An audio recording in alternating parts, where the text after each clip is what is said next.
சென்னையில் இந்தியா மீதான அமெரிக்காவின் வரி விதிப்பை கண்டித்து இடதுசாரி கட்சியின் சார்பில் கண்டன ஆர்ப்பாட்டம் நடைபெற்றது. இந்தியா மீது அமெரிக்க அரசின் வரி விதிப்பு அடாவடித்தனமான தாக்குதல் என குற்றம் சாட்டி அதை கண்டித்து சிபிஐ, சிபிஎம், சிபிஐஎம்எல் ஆகிய இடதுசாரி கட்சிகள் சார்பில் சென்னை அண்ணா சாலை தாராபூர் டவர் அருகில் கண்டன ஆர்ப்பாட்டம் நடைபெற்றது.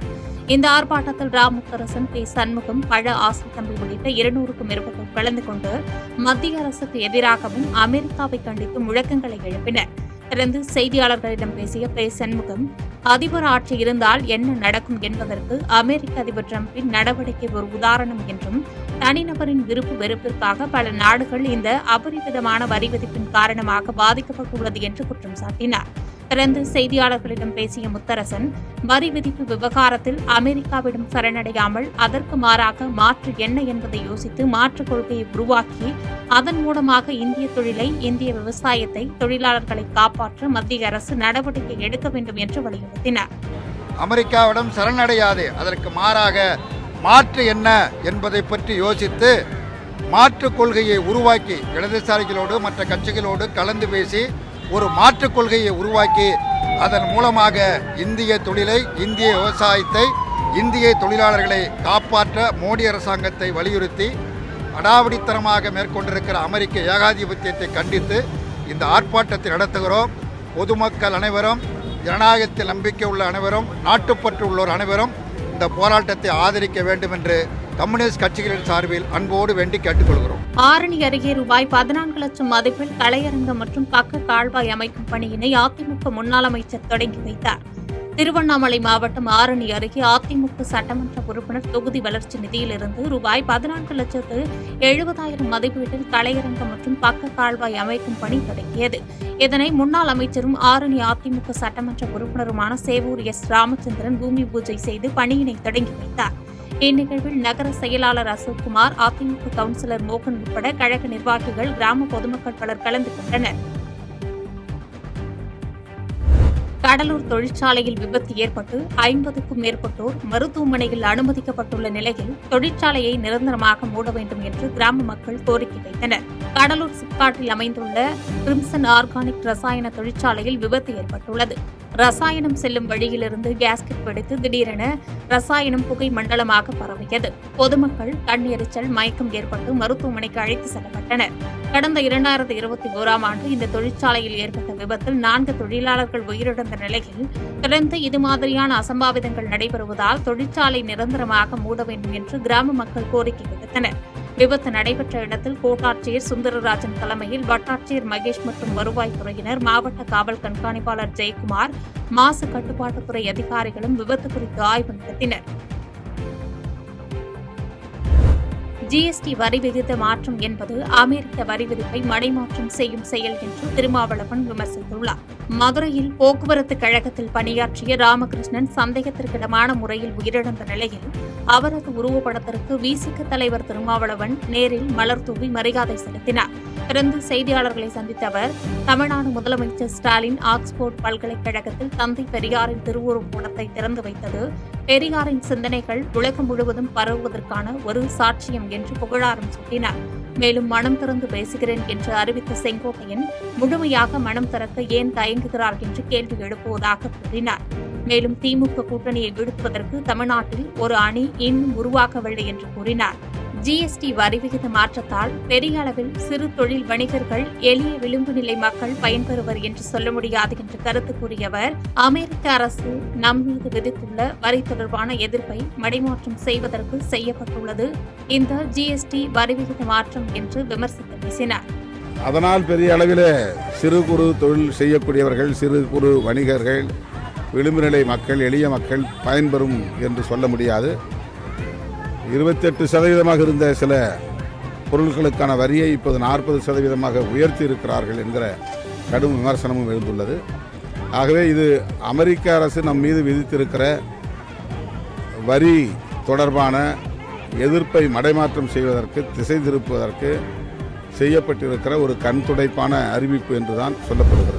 இந்தியாவில் முதல் முறையாக சென்னையில் நடைபெறவுள்ள அயர்மேன் ட்ரையத்லான் போட்டிக்கு 3 கோடி ரூபாய் ஒதுக்கீடு செய்யப்பட்டுள்ளதாக துணை முதலமைச்சர் உதயநிதி ஸ்டாலின் தெரிவித்தார்.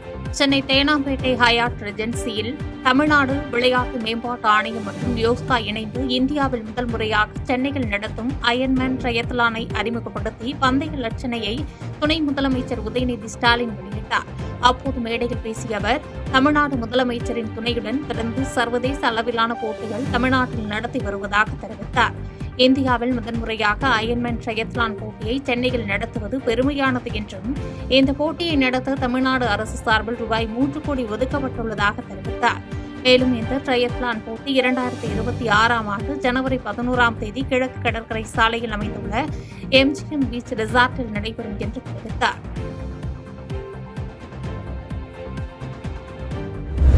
அதிமுகவில் கட்சி மற்றும் தொண்டர்கள் நலன் கருதி அமைப்பு செயலாளர் செங்கோட்டையனை இயக்கி வரும் அதிமுகவின் 2ஆம் கட்ட தலைவர்கள் மௌனம் கலைத்து வெளியில் வந்து குரல் எழுப்ப வேண்டும் என்று குன்னம் தொகுதி முன்னாள் அதிமுக சட்டமன்ற உறுப்பினர் ராமச்சந்திரன் வேண்டுகோள் விடுத்துள்ளார். அதிமுக அமைப்பு செயலாளரும் ஈரோடு மாவட்ட செயலாளருமான முன்னாள் அமைச்சர் செங்கோட்டையன் அதிமுகவிலிருந்து வெளியேறியவர்களை மீண்டும் ஒருங்கிணைப்பது குறித்து தனது கருத்தை பத்திரிகையாளர்கள் முன்னிலையில் எடுத்து வைத்துள்ளார்.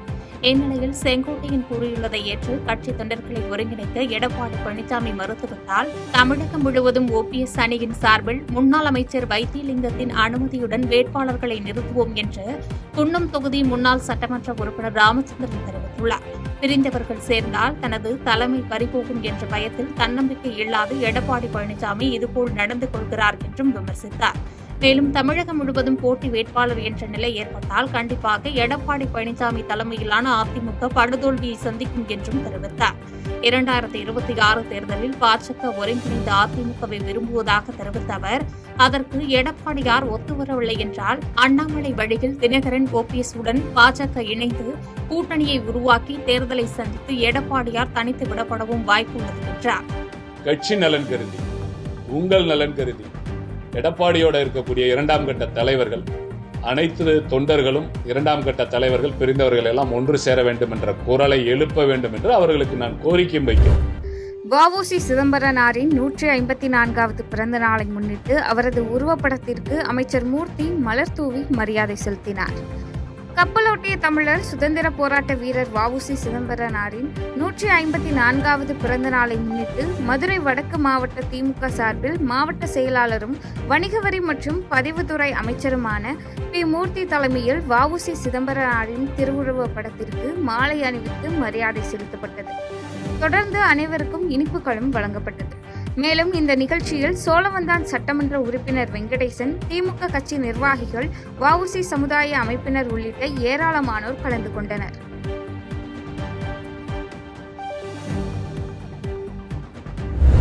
சட்டவிரோதமாக கருக்கலைப்பு செய்யும் இடைத்தரகரான திமுக நிர்வாகி பெண்ணை போலீசார் கைது செய்தனர்.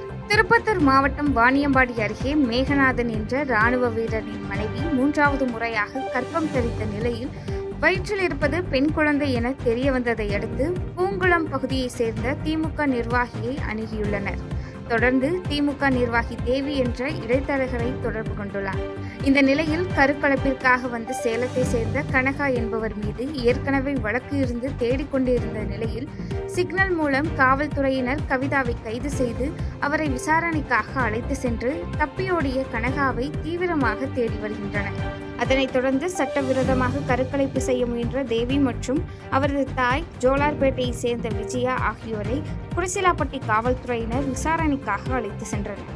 இதுகுறித்து மாவட்ட மருத்துவ அலுவலர்கள் மற்றும் காவல்துறையினர் தீவிர நடவடிக்கை எடுக்க வேண்டும் என சமூக ஆர்வலர்கள் கோரிக்கை விடுத்துள்ளனர்.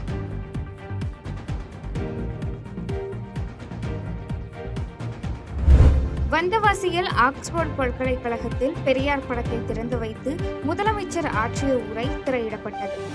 திருவண்ணாமலை மாவட்டம் வந்தவாசி அருகே தமிழ்நாடு முதலமைச்சர் மு.க. ஸ்டாலின் ஆக்ஸ்போர்ட் பல்கலைக்கழகத்தில் தந்தை பெரியார் உருவப்படத்தை திறந்து வைத்து சிறப்புரையாற்றிய காணொலி ஒளிபரப்பு செய்யப்பட்டது. மேலும் இந்த நிகழ்ச்சியில் கலந்து கொண்ட ஆரணி நாடாளுமன்ற உறுப்பினர் MS தரணிவேந்தன், சட்டமன்ற உறுப்பினர் S. அம்பேத்குமார் காணொலி காட்சியை பொதுமக்கள் பார்வைக்கு தொடக்கி வைத்தார். இந்த நிகழ்ச்சியில் நகரமன்ற துணைத் தலைவர் அன்னை சீனிவாசன், மாவட்ட மாணவர் அணி அமைப்பாளர் கார்த்திக் உள்ளிட்ட பலர் கலந்து கொண்டனர். .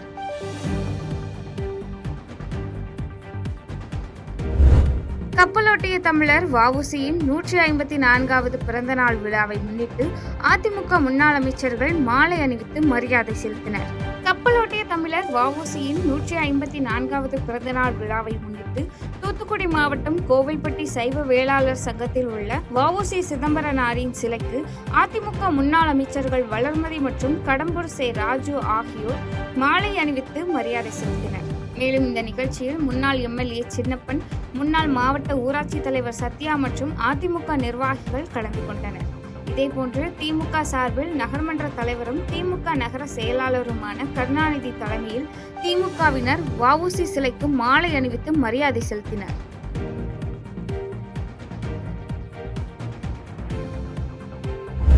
ஆக்ஸ்போர்ட் பல்கலைக்கழகத்தில் முதலமைச்சர் ஆற்றிய சிறப்புரையை திருவாரூர் சட்டமன்ற உறுப்பினர் பூண்டி கலைவாணன் கட்சி நிர்வாகிகளுடன் அமர்ந்து LED திரையில் பார்வையிட்டார். திருவாரூர் மாவட்ட திராவிட முன்னேற்ற கழகத்தின் சார்பில் தமிழக முதல்வர் மு.க. ஸ்டாலின் ஆக்ஸ்போர்ட் பல்கலைக்கழகத்தில் ஆற்றிய உரையினை தனியார் மண்டபத்தில் அமைக்கப்பட்ட LED திரையில் முதலமைச்சரின் உரையை திருவாரூர் சட்டமன்ற உறுப்பினரும் மற்றும் மாவட்ட கழக செயலாளருமான பூண்டி கலைவாணன் திமுக நிர்வாகிகளுடன் அமர்ந்து பல்கலைக்கழகத்தில் ஆற்றிய சிறப்புரையினை பார்வையிட்டார். திருவாரூர் மாவட்ட திராவிட முன்னேற்ற கழகத்தின் சார்பில் தமிழக முதலமைச்சர் மு.க. ஸ்டாலின் ஆக்ஸ்போர்ட் பல்கலைக்கழகத்தில் ஆற்றிய உரையினை தனியார் மண்டபத்தில் அமைக்கப்பட்ட LED திரையில் திருவாரூர் சட்டமன்ற உறுப்பினரும் மற்றும் மாவட்ட கழக செயலாளருமான பூண்டி கலைவாணன் திமுக நிர்வாகிகளுடன் அமர்ந்து பார்வையிட்டார். மேலும் இந்த நிகழ்ச்சியில் திருவாரூர் திமுக நகர செயலாளர் வாரை பிரகாஷ் மற்றும் நகர பொருளாளர் ரஜினி சின்னா உள்ளிட்ட பலர் கலந்து கொண்டனர்.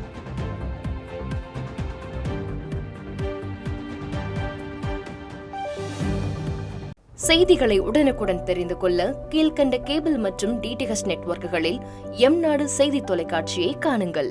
பாதகம் செய்பவரை கண்டால் நாம் பயம் கொள்ளலாகாது பாப்பா.